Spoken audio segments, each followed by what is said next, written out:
आज की क्लास जो हम है ट्रॉपिकल और टेम्परेट साइक्लोन की बात करेंगे।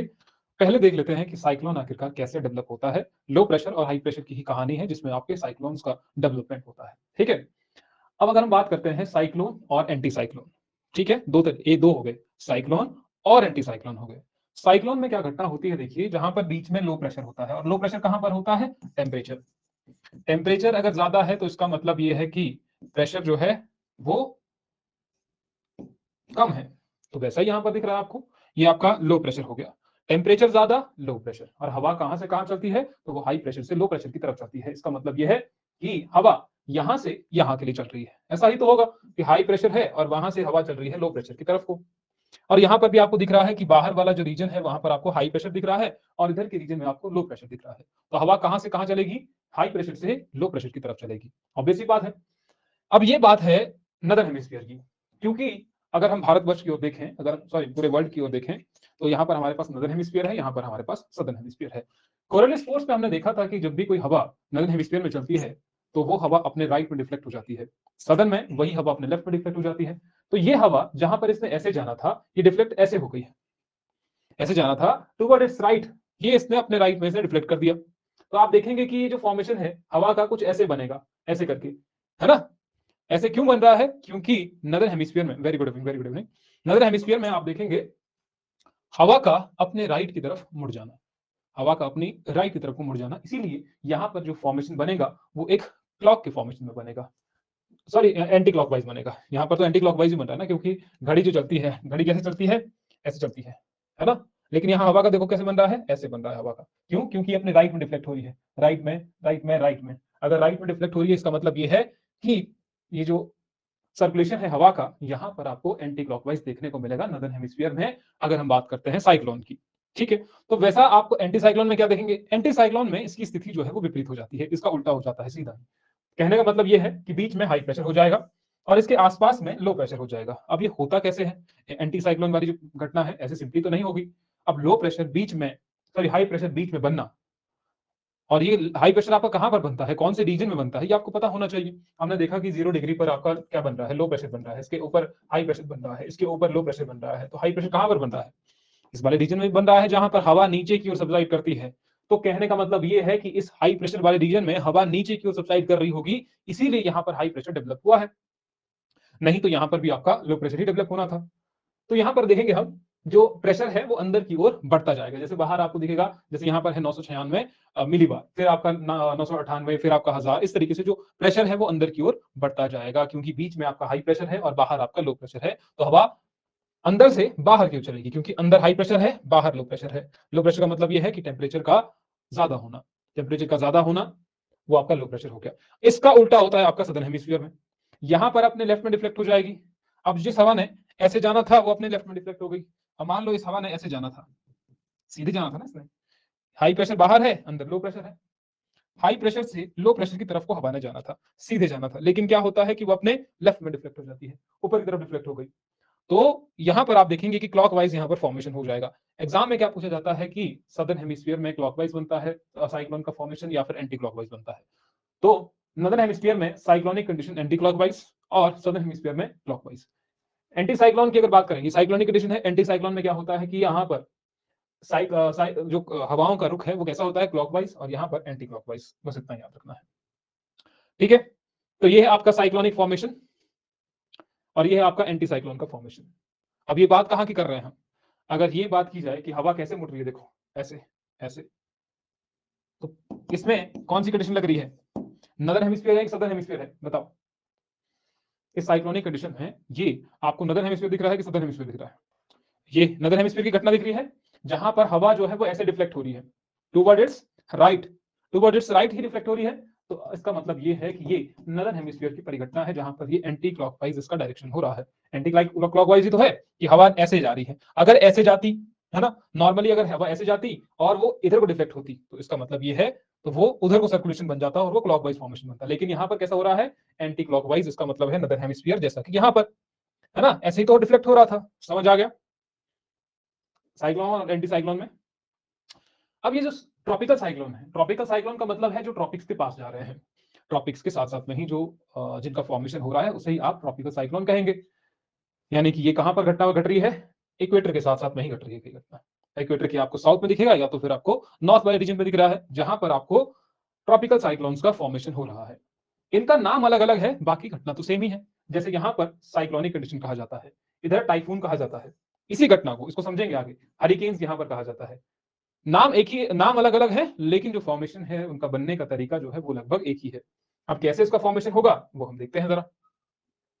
पहले आपका ट्रॉपिकल साइक्लोन, कौन सा, ट्रॉपिकल साइक्लोन्स, यानी कि उष्ण कटिबंधीय चक्रवात जिसे कहा जाता है, जिसका फॉर्मेशन कुछ इस तरीके से होता है। खैर, इसको थोड़ा सा और तरीके से समझते हैं, यहां पर मैं बता रहा हूं। ठीक है, यहां पर डायग्राम बनाते हैं, तो थोड़ा नीचे करते हैं इसको, बाकी सब कुछ इसमें सेम ही है। ये समुद्र है, क्योंकि जो ट्रॉपिकल साइक्लोन्स का फॉर्मेशन है वो कहां पर होता है, समुद्र में होता है। किस दौरान होता है वो तो आ ही जाएगा, है ना। अब क्या होता है इस घटना में, मैंने कहा था कि बीच में लो प्रेशर होगा। साइक्लोन में क्या हो रहा है, यहां पर बीच में लो प्रेशर है, यहां पर हाई प्रेशर है, इधर भी हाई प्रेशर है और यहां पर भी हाई प्रेशर है। तो हवाओं का रुख कैसा होगा, हवाओं का रुख होगा ऐसे कि हवा इधर की ओर आ रही है, वैसे ही ये वाली जो हवा है वो भी तो इधर की ओर आएगी, और इन हवाओं का ऊपर की ओर उठना भी तो यहां से होगा। ये जो हवाएं यहां पर लो प्रेशर में आई, लो प्रेशर में क्या होता है कि हवा ऊपर की ओर उड़ जाती है। ये लो प्रेशर है, लो प्रेशर से हवा ऊपर की ओर उठेगी, और हाई प्रेशर में क्या होता है, हवा सबसाइड कर जाती है। इसका मतलब ये हवा नीचे भी तो आएगी, संभावना कुछ ऐसे ही होगी। तो अगर बात करते हैं यहां से ऊपर, इसका फॉर्मेशन ऐसे होता है। ये जो है बीच वाला, इसे कहा जाता है आई ऑफ साइक्लोन। यही साथ में होता है आई वॉल। ठीक है, ये हो गया आपका आई वॉल। दोनों में अंतर क्या है, यहां पर जहां से ये हवा उठ रही है ऊपर की ओर, ये वाला आई ऑफ साइक्लोन, इसमें बारिश नहीं होती है, इसमें बारिश नहीं होती है। ज्यादातर जो बारिश है, 90% कह दो, जो सबसे ज्यादा बारिश होती है वो होती है आई वॉल वाले रीजन में। यहां से ऊपर उठी, है ना, और ऊपर उठेगी कैसे, कैसे उठेगी ऊपर को, कुछ इस तरीके से।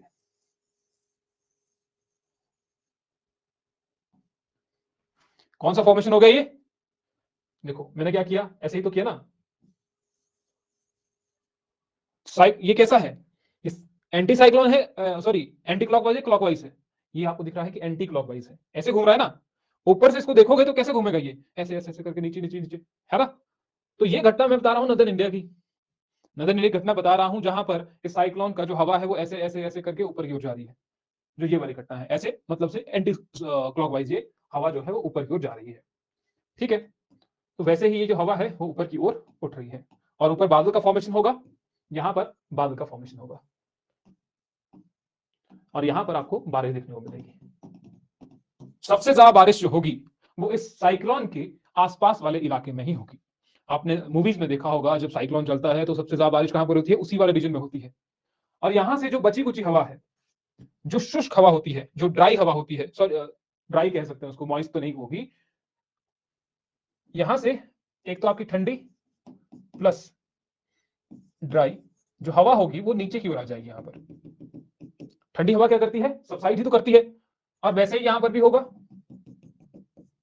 लेकिन जो इस तरफ हवा जा रही थी, यहां से यहां की ओर जो हवा जा रही थी वो कैसी जा रही थी, वो मॉइस्ट हवा जा रही थी, उसमें बाष्प थे, तभी तो बारिश कर पाए ना ऊपर। और ये जहां पर नीचे जो सबसाइड की, ये जो हवा बची कुछ यहां पर आई, ये कैसी है, ये ड्राई हवा है, इसीलिए तो इस वाले इलाके में बारिश नहीं हो रही है। बारिश कहां पर हो रही है, इस वाले इलाके में हो रही है सबसे ज्यादा बारिश। तो ये वाला इलाका था यहां पर मॉइस्ट प्लस हॉट या वार्म एयर। कहां पर, जो ये वाली हवा और ये वाली हवा आ रही है, हॉट प्लस मॉइस्ट, तो ये इस वाले इलाके में आपको देखने को मिल रही है। क्लियर, ये है आपकी घटना किसकी, साइक्लोन की घटना है ये। तो इसे आपको याद रखना पड़ेगा, और यहां पर आपको जो विंड की स्पीड है वो भी आपने याद रखनी है, बहुत ज्यादा हो जाती है, और वो लगभग 117 किलोमीटर पर आवर की स्पीड हो जाती है, हाई स्पीड। यहां पर जो विंड की स्पीड है वो इतनी हो जाती है, लगभग 117 किलोमीटर पर आवर। आप देखेंगे कि जो भी इसके रास्ते में आ रहा है उसको तबाह करते हुए ही जा रहा है। ठीक है, इतना क्लियर हो गया, बताओ, क्लियर है ना, सभी को क्लियर है। तो यहां पर भी देखिए यही बताया गया है, यहां पर जो बारिश हो रही है इस वाले इलाके में बारिश हो रही है, चक्रवात की आंख है, व्यास यहां पर थोड़ा बताया हुआ इसको आप लिख सकते हैं। और इसी तरीके से आपका फॉर्मेशन हो रहा है ऊपर की तरफ को, यहाँ पर आपके क्यूमुलस क्लाउड बन जाते हैं, वो भी लिख देना है, आप यहाँ पर मेंशन नहीं है वैसे, क्यूमुलस क्लाउड का फॉर्मेशन। और ये जाएगा कहां तक जा सकता है ऊपर, ट्रोपोपॉज तक जा सकता है, जो सभी की कहानी है कि हवा ऊपर कहां तक उठ सकती है, ट्रोपोपॉज तक ही उठ सकती है ऊपर को हवा। ठीक है, भारत में आप ट्रॉपिकल साइक्लोन देखेंगे तो वो कुछ इस तरीके से आते हैं, जैसे यहाँ पर जब आईटीसीजेड नीचे की ओर होता है तो यहाँ पर उनका डेवलपमेंट होता है, क्योंकि हवाओं को मिलना भी तो चाहिए आपस में। पहले ओशन को गर्म भी तो होना पड़ेगा, ओशन गर्म होगा तो लो प्रेशर क्रिएट होगा। अगर नदर्न हेमिस्फीयर की बात करते हैं तो जब आपका लो प्रेशर क्रिएट होगा, बीच में जब लो प्रेशर क्रिएट होगा, अब लो प्रेशर क्रिएट कैसे होगा, जब आईटीसीजेड का मूवमेंट नॉर्थवर्ड होगा। ये आईटीसीजेड पहले यहां पर थी, फिर यहां पर आ गई, फिर यहां पर आ गई, जैसे ये यहां पर पहुंची इसका मतलब है मानसून का आगमन। सॉरी ये नहीं, यहां पर जब पहुंची तो इसका मतलब है मानसून का आगमन। और मानसून का ट्रफ हमने देखा था कि मानसूनल ट्रफ कुछ इस तरीके से बनती है, सीधी लाइन है, तब तो क्या दिक्कत थी, तब तो सब जगह मानसून बराबर होना था। तो ट्रफ ऐसे बनती है, क्योंकि मैंने लास्ट में बताया था आपको कि ट्रफ क्या होता है, जैसे ये होता है, तो ये आपका हो गया ट्रफ, ये नीचे वाला। तो ऐसे ही कुछ उल्टी साइड को ये बन रहा है, ट्रफ बन रही है। ठीक है, तो आईटीसीजेड का मूवमेंट जब नॉर्थवर्ड होगा तभी आपका यहाँ पर साइक्लोनिक कंडीशंस का भी फॉर्मेशन होगा। और ये लगभग 2 बार होता है, आपका जून जुलाई के आसपास होता है, और साथ में ही आपका सितंबर के आसपास भी होता है, जब यहाँ पर ट्रॉपिकल साइक्लोन्स आते हैं भारत में। यानी कि ये जो ओशन है ये भी यहाँ पर गर्म होना चाहिए। अब यहाँ पर जो साइक्लोन आते हैं उनका मूवमेंट देखो कैसे होता है। अब जब ये ऐसे घूम रहा है तो कैसे कैसे जाएगा, ऊपर की ओर जाएगा ना, है ना। लेकिन यहाँ पर कोई होगा और वो ऐसे ऐसे घूमता जाएगा तो इस साइड तो आना मुश्किल है उसका। अगर मान लीजिए हवा ऐसे चल रही है तो वो इस साइड ही जाएगा ना जहां हवा चल रही है, सिंपल सी बात हो गया। कोई भी व्यक्ति ऐसे चल रहा है, ऐसे चल रहा है, एंटी क्लॉकवाइज चल रहा है, तो वो आगे की ओर ही जाएगा, है ना। यहां पर भी वैसे ही जा रहा है। यहां पर जो डेवलप हो रहा है इस वाई बेल्ट में, आप बे ऑफ बंगाल में देखेंगे कि ट्रॉपिकल साइक्लोन से बनने के लिए कंडीशन भी चाहिए होती है, जहां पर उसका जो टेम्परेचर है पानी का वो लगभग 25 से ज्यादा ही होना चाहिए, 25 डिग्री सेल्सियस से ज्यादा होना चाहिए टेम्परेचर। संकरा इलाका है तो वहां पर ट्रॉपिकल साइक्लोन्स की जो उनकी इंटेंसिटी है वो और ज्यादा हो जाती है, जो आपको बे ऑफ बंगाल में देखने को मिलती है कि एक संकरा सा इलाका है जिसमें साइक्लोन का फॉर्मेशन होता है, इंटेंसिटी बहुत ज्यादा होती है। और यहाँ वाले इलाके में आप देखेंगे कि बहुत ज्यादा नुकसान भी आपको देखने को मिलता है बे ऑफ बंगाल वाले रीजन में। ठीक है, तो यही वाला वो इलाका है। अब वैसे यहाँ पर तो 2 ऑप्शन है इसके पास, या इधर जाएगा इधर जाएगा, इधर जाएगा इधर जाएगा, तो वैसे ही आपका फॉर्मेशन होता जाता है इस वाले इलाके में। मैंने कहा कि जैसे ही आपका सन कम ऊपर की ओर मूवमेंट होना, आईटीसीजेड आप पहले ही समझ चुके हैं कि आईटीसीजेड इंटरट्रॉपिकल कन्वर्जेंस जोन, जहां पर हवाओं का आपस में मिलन होता है, चाहे वो नॉर्थ ईस्ट वाली विंड्स हो, चाहे वो आपकी साउथ ईस्ट की ट्रेड विंड्स हो। उष्ण कटिबंधीय चक्रवात महासागरों में बने निम्न दाब केंद्र होते हैं और जिनके चारों ओर वायु चक्रवात गति करते हुए ऊपर की ओर उठती है। यही मैंने आपको पिछले बताया, जिससे बादल निर्माण और भारी वर्षा की स्थिति का ये उत्पन्न हो जाती है। उत्तरी गोलार्ध में आप देखेंगे ये राइट की तरफ डिफ्लेक्ट हो जाती है, दक्षिणी गोलार्ध में आप देखेंगे कि लेफ्ट की ओर डिफ्लेक्ट हो जाती है। चक्रवात की प्रक्रिया की अगर बात की जाए, जहां पर बीच में लो प्रेशर है और यहाँ पर हाई प्रेशर है, तो यहाँ पर हवाओं का फॉर्मेशन ऐसा होता है और इधर को ऐसा होता है फॉर्मेशन। ठीक है, दक्षिणी गोलार्ध में कैसा होता है, क्लॉकवाइज। यही हमने अभी पढ़ा जो मैंने आपको पहले बताया। उष्णकटिबंधीय महासागर में पाए जाने वाले द्वीप सौर विकिरण प्राप्त करते हैं और गर्म हो जाते हैं। जैसे ही वो गर्म होंगे तो ऑब्वियसली बात है वहां पर जो प्रेशर है वो कम हो जाएगा।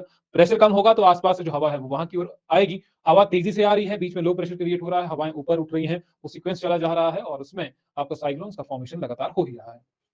तो ये यहाँ पर कहानी भी है। तो उत्तरी गोलार्ध में आप नदर हेमिस्फीयर में देखेंगे चक्रवात की जो दिशा है वो आपको घड़ी की दिशा की बराबर देखेंगे, यानी कि क्लॉकवाइज जो डायरेक्शन में जा रही है। ये संगन हो गया, ये आपका पूर्वी घाट वाला इलाका हो गया, और ये इस वाले रीजन में चाहे आपका आइलैंड वाला रीजन हो उसमें आपको बारिश देखने को मिलती है इससे। यही है यहाँ पर बताया हुआ।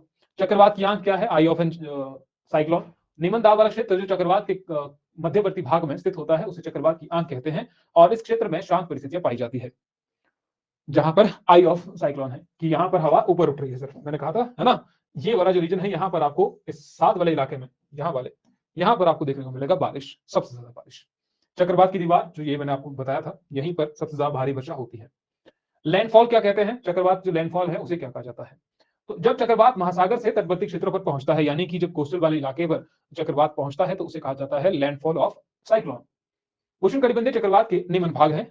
हिंद महासागर में से चक्रवात कहा जाता है, अटलांटिक महासागर में हरिकेन कहा जाता है, प्रशांत महासागर में टाइफून, और ऑस्ट्रेलिया में विली विलीस कहा जाता है। और ये एग्जाम में पूछा गया है, बहुत बार ये पूछा गया है कि आपको ये बताना है कि आखिरकार इनका फॉर्मेशन अलग अलग जगह पर कौन कौन से नाम से जाना जाता है, इसको याद रखिएगा। फिर आपके पास है खनिज। मैंने कहा था कि लेक्चर छोटा ही होगा, तो लेक्चर इतना ही था। चलो इसके बारे में थोड़ा सा बता देते हैं, ये नेक्स्ट लेक्चर के लिए रखा था हमें क्योंकि अभी तक 80 एक हो गए, 80 और 50 लगभग 120 क्वेश्चन बनाने को है अभी आपकी टेस्ट सीरीज के। तो खनिज का हम बात करें मिनरल्स की, जो आपकी नेक्स्ट क्लास होगी इसकी, जहां पर हम मिनरल्स की बात करेंगे। कौन कौन से मिनरल्स की बात करेंगे? तो मिनरल होता क्या है? वो खनिज प्राकृतिक रूप से अपनी एक विशिष्ट रासायनिक संरचना के साथ पाए जाते हैं, जो आपको केमिकल फॉर्मूला के रूप में आपको दिखते हैं। कोई भी मिनरल हो, वो आपको कैसा दिख रहा है? फॉर एग्जाम्पल हम बात करते हैं नमक की, ऐसे ही नमक की बात कर रहे हैं, तो ये क्या है? केमिकल का तो मिलना ही है दोनों में।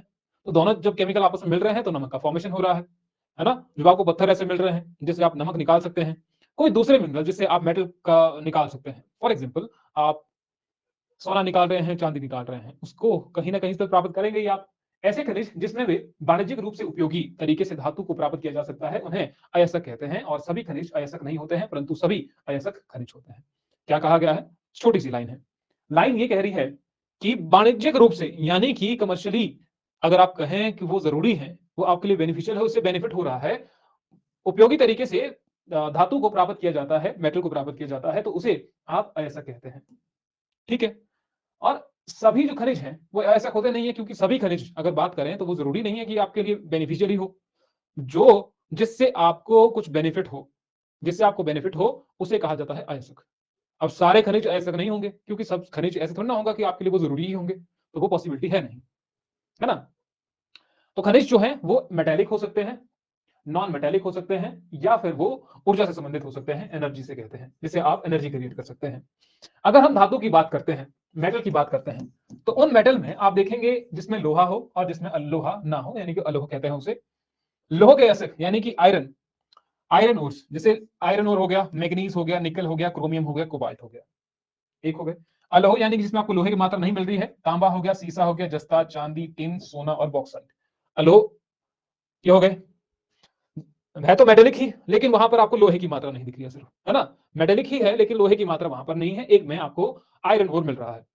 देन नॉन मेटेलिक की बात करें, उसमें आपका है अभ्रक, एस्बेस्टोस, ये इसी के टाइप हैं, जिप्सम, चूना पत्थर, संगमरमर, जिसमें आएंगे आपके।